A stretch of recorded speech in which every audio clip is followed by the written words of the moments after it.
Ons illustreer diepte hier vir julle. Die voorste bok het 'n baie goeie diepte. Hy het 'n lies wat laag afkom, redelik laag af na sy been toe, wat indikasie is van goeie diepte. Hierdie bokkie het minder diepte.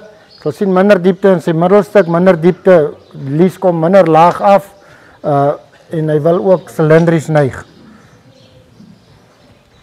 Here again, just to illustrate depth of body, this animal in the front here has got good depth of body. If you look back to the flank, it comes low down on the flank. It's got a deep flank compared to the one behind it, very shallow.